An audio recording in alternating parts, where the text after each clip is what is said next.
Good morning. FYBM semester 2 समग्र लक्ष अर्थशास्त्र पेपर 2 यामध्ये आपण खर्च संकल्पना याच्यावरती चर्चा करत होतो. त्यामध्ये आपण पहिला प्रकार एकूण खर्च संकल्पना पाहिली होती. त्यानंतर सरासरी खर्च संकल्पना त्याचं सूत्रसुद्धा पाहिलं होतं की सरासरी खर्च म्हणजेच एकूण उत्पादन खर्च भागिले एकूण उत्पादित संख्या. म्हणजेच या ठिकाणी एखाद्या उत्पादन संस्थेने एका वर्षात 5,000 वस्तूंचे उत्पादन केले व त्यासाठी एकूण 45,000 रुपये खर्च आला असेल तर 45,000 भागिले 5 बरोबर 9 रुपये हा प्रत्येकी एका वस्तूचा सरासरी उत्पादन खर्च असेल. त्यामुळं स्थिर खर्च आणि बदलता खर्च मिळून एकूण खर्च होतो. म्हणून उत्पादन खर्चाला एकूण उत्पादित नगसंख्येने भागून येणाऱ्या संख्येला सरासरी खर्च असे म्हणतात. सरासरी खर्च हा वस्तूच्या प्रत्येक नगासाठी येणारा खर्च दाखवतो. सरासरी खर्चावरून उत्पादनात बदल झाल्यामुळे उत्पादन खर्चात किती बदल होतो हे मात्र समजत नाही. उत्पादन खर्चात किती बदल होतो हे मात्र समजत नाही. या ठिकाणी एक टेबल दिलेलं आहे एकूण सरासरी खर्च संकल्पनेचं, आणि त्या टेबलमध्ये वस्तूचे नग सुरुवातीला 0 नग आहेत. एकूण खर्च 100 आहे, म्हणजे स्थिर खर्च आहे तो, कारण यंत्रसामुग्री वगैरे असणारा, आणि एकूण सरासरी खर्च 0 आहे. त्यानंतर 1 नगा उत्पादन केलं तर एकूण खर्च 160 झाला, सरासरी खर्च 160 आहे. 2 नगांचं उत्पादन केलं, एकूण खर्च 210 झाला, सरासरी खर्च 105 झाला. 3 नगांचं उत्पादन केलं, एकूण खर्च 250, सरासरी खर्च 83. म्हणजे जसं जसं उत्पादन वाढतं आहे तसा एकूण खर्चही वाढत गेला, पण सरासरी खर्च हा कमी कमी आलेला आहे.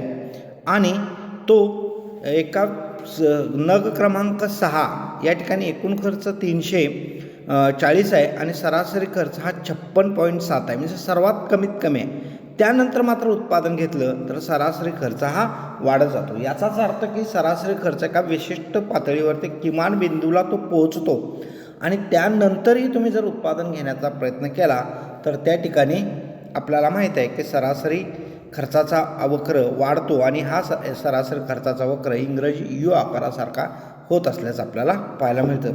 या ठिकाणी एक आकृती आहे. एकूण सरासरी खर्च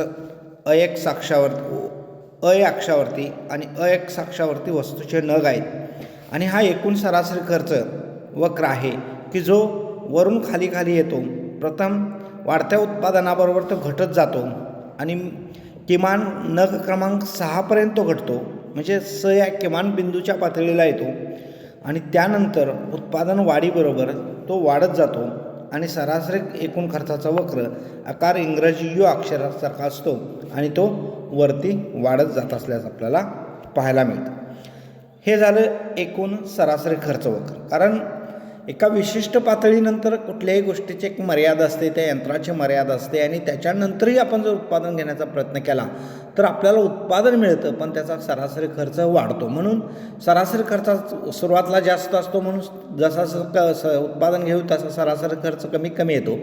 तो किमान बिंदूला म्हणजे या बिंदूला म्हणजे नगसंख्या 6 असताना या किमान पातळीला तो थांबतो, आणि त्यानंतरही जर आपण उत्पादन घेण्याचा प्रयत्न केला तर मात्र हा सरासरी खर्च वाढत जात असल्याचं आपल्याला पाहायला मिळतं. अशा पद्धतीनं हा सरासरी खर्च वक्र हा दुसरा प्रकार आपण पाहिला. त्यानंतर आपण सीमांत खर्च मार्जिनल कॉस्ट. तर सीमांत खर्च ही अर्थशास्त्रातील एक महत्त्वाची संकल्पना आहे. व्यवसाय संस्थेने आपले उत्पादन जास्तीत जास्त किती करणे योग्य ठरेल हे ठरवण्यासाठी सीमांत खर्चाची संकल्पना या ठिकाणी वापरली जाते. आता उत्पादनाच्या एका नगाच्या वाढीने किंवा घटीने एकूण खर्चात उत्पादनाच्या एका नगाच्या वाढीने किंवा घटीने एकूण खर्चात जी निव्वळ वाढ किंवा घट होते त्या वाढीला किंवा घटीला सीमांत खर्च असे म्हणतात. त्या वाढीला किंवा घटीला सीमांत खर्च असं म्हणतात. उदाहरणार्थ 100 वस्तूंचा एकूण उत्पादन खर्च 3,000 रुपये. जर उत्पादनात एका नगाने म्हणजेच 101 वाढ केली, 1 नग जादा केला तर एकूण उत्पादन खर्च 3,040 आला, 40 रुपये झाला. म्हणजेच 101व्या नगाचा सीमांत उत्पादन खर्च हा 40 रुपये आहे. म्हणजे एक नग जादा उत्पादन केल्यामुळं एकूण खर्चात जी निव्वळ वाढ झाली ती वाढ म्हणजेच सीमांत खर्च होय, म्हणजेच सीमांत उत्पादन खर्च म्हणून आपल्याला स्पष्ट करता येईल. आता सीमांत उत्पादन खर्च या ठिकाणी आपल्यासमोर एक आकृती आहे आणि एक तक्ता आहे सीमांत एकूण खर्च आणि सीमांत खर्चाचा, आणि खाली त्या ठिकाणी आकृती आहे. आपण याची थोडक्यात चर्चा करूया. सुरुवातीला तक्ता पहा. उत्पादन 0 आहे, एकूण खर्च 100 आहे, सीमांत खर्च 0 आहे, कारण उत्पादन घेतलंच नाही. 1 नगाचं उत्पादन केलं, एकूण खर्च 160 झाला, सीमांत खर्च 60 रुपये, 60 रुपयाची भर पडली. दुसऱ्या नगाचं उत्पादन केलं, एकूण खर्च 210 झाला, 50 रुपयाची भर पडली, म्हणून सीमांत खर्च 50.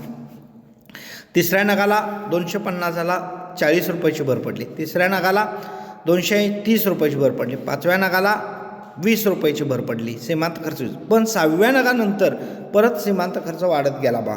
म्हणजे 5व्या नगापर्यंत सीमांत खर्च कमी कमी आला, तो एका विशिष्ट बिंदूला C इतका आहे, आणि त्यानंतर मात्र तो वाढत गेला आहे. नंतर परत 40 झाला, 60 झाला, 100 अशा पद्धतीनं वाढत गेल्याचं आपल्याला पाहायला मिळतं. म्हणजेच या तक्त्यामध्ये आपल्याला या ठिकाणी सीमांत वरील तक्त्यामध्ये आपल्याला माहीत आहे की उत्पादन खर्च 0 असताना एकूण खर्च 100 आहे असून उत्पादन एका नगाने वाढवलं तर एकूण खर्च 160, म्हणजेच उत्पादन 1 नग वाढवल्यामुळे एकूण खर्च 60 रुपयाने वाढला, तर या वाढीला सीमांत खर्च असे म्हणतात. आणि मग नंतर 50, नंतर 40, नंतर 30, नंतर 20 आणि नंतर परत वाढत जातो. म्हणजेच सीमांत खर्च वाढत्या उत्पादन नगाबरोबर तो प्रथमतः घटत जातो आणि एका विशिष्ट उत्पादन पातळीला, म्हणजे या ठिकाणी नग क्रमांक 5ला तो कमीत कमी होतो, आणि त्यानंतर जरी उत्पादन वाढत गेलं तर सीमांत खर्च वाढतो, सीमांत खर्च वाढत जातो. या ठिकाणी एक आकृती आहे बघा. अ या अक्षावरती सीमांत खर्च आहे, अ या अक्षावर, आणि अक्षावर वस्तूचे नग आहेत. आणि आकृतीमध्ये आपल्याला माहीत आहे की स या बिंदूजवळ म्हणजे नग क्रमांक 5 जवळ तो सीमांत खर्च अतिशय कमीत कमी किमान पातळीला गेलेला दिसतो, आणि त्यानंतर आपण उत्पादन वाढवत गेलो, नग वाढवत जाऊ तसा सीमांत खर्च वाढतो. त्यामुळे सीमांत खर्चाचा आकारसुद्धा इंग्रजी यू अक्षराप्रमाणेच असल्याचं आपल्याला पाहायला मिळतो. सुरुवातीला उत्पादन घेऊ तसा तो कमी येतो, एका विशिष्ट बिंदूनंतर म्हणजे तक्त्यामध्ये नग क्रमांक 5पर्यंत तो कमी झालेला आहे, त्यानंतर तो किमान बिंदूला आहे, आणि त्यानंतर उत्पादन घेण्याचा प्रयत्न केला तर सीमांत खर्च हा वाढत जात असल्याचं आपल्याला पाहायला मिळतं. अशा पद्धतीने एकूण उत्पादन खर्चात स्थिर खर्च कायमच असल्याने प्रत्येक नगाच्या उत्पादनाबरोबर बदलता खर्च जेवढा वाढेल तेवढ्याच प्रमाणात सीमांत खर्च वाढत जातो. बदलता खर्च जेवढा वाढेल तेवढ्याच प्रमाणात सीमांत खर्च हा वाढत जात असल्याचं आपल्याला पाहायला मिळतं असं या बिंदूनंतर. आता त्यानंतर या ठिकाणी चौथा प्रकार आहे वैकल्पिक खर्च किंवा संधी खर्च, ऑपॉर्च्युनिटी कॉस्ट असं म्हणतात. संधी खर्चालाच वैकल्पिक खर्च, बदली खर्च असं सुद्धा या ठिकाणी म्हणतात. संधी खर्चाची संकल्पना आधुनिक अर्थशास्त्रात आर्थिक विश्लेषणासाठी वापरली जाते. संधी खर्च, आणि या ठिकाणी संधी खर्च मोजण्याची एक पर्यायी पद्धती अर्थशास्त्रात वापरलेली आहे की आपल्याला माहिती आहे की आर्थिक विश्लेषणात साधनांच्या दुर्मिळतेतून आणि पर्यायी उपयोगातून निवडीची समस्या निर्माण होत आहे, आणि या समस्येतूनच ही खर्च संकल्पना आपल्याला निर्माण झालेली दिसून येते. आपल्याला माहिती आहे की बहुसंख्य उत्पादन साधनं ही विविध उपयोगासाठी वापरता येतात.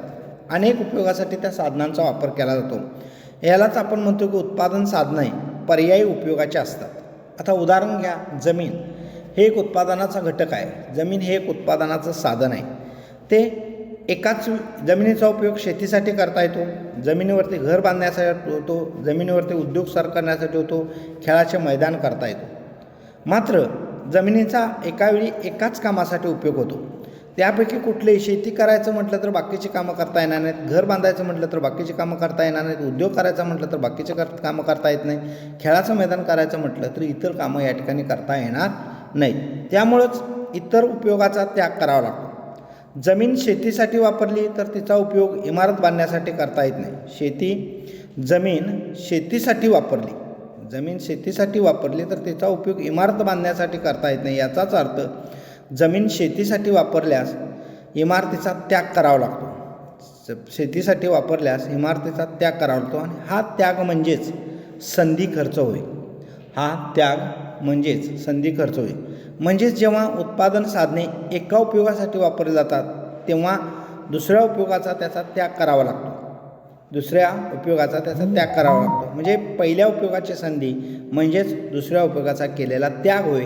यालाच संधी खर्च असे म्हणतात. आता ह्या संधी खर्च संकल्पनेचे काही व्यावहारिक महत्त्व आहेत. या संधी संकल्पनेचे व्यावहारिक महत्त्व आहे. आता नफा किती मिळतो हे शोधून काढण्यासाठी संधी खर्च किंवा वैकल्पिक खर्चाची संकल्पना महत्त्वाची आहे. कारण ज्यात जास्त नफा होतो त्या क्षेत्रासाठी त्या उत्पादन घटकाचा आपल्याला वापर करता येतो. म्हणजे उत्पादन नफा किती आहे यासाठी संधी खर्च हा संकल्पना महत्त्वाची आहे.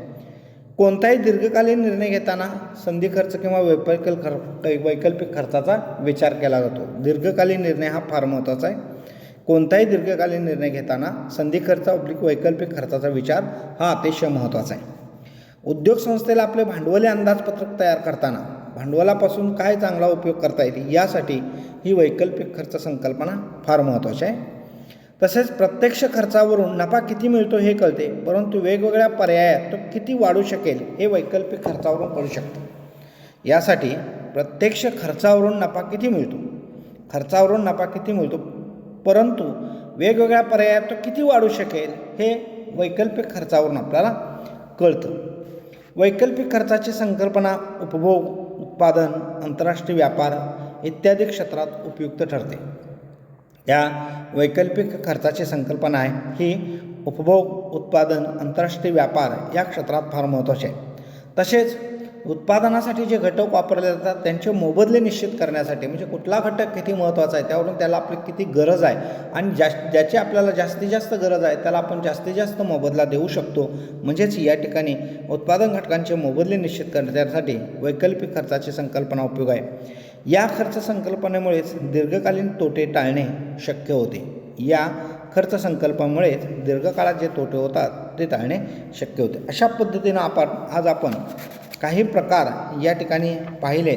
उदाहरणार्थ सरासरी खर्च संकल्पना, त्याचं टेबल, आकृतीचं विश्लेषण, सीमांत खर्च संकल्पना, त्याचं टेबल आणि त्याच्या आकृतीचं विश्लेषण आणि वैकल्पिक खर्च किंवा संधी खर्च आणि या खर्च संकल्पनेचे व्यावहारिक महत्त्व या संदर्भात या ठिकाणी चर्चा केलेली आहे.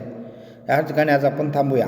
पुढील तासाला पुढच्या खर्च पद्धती प्रवृत्ती आपण पाहणार आहोत. धन्यवाद.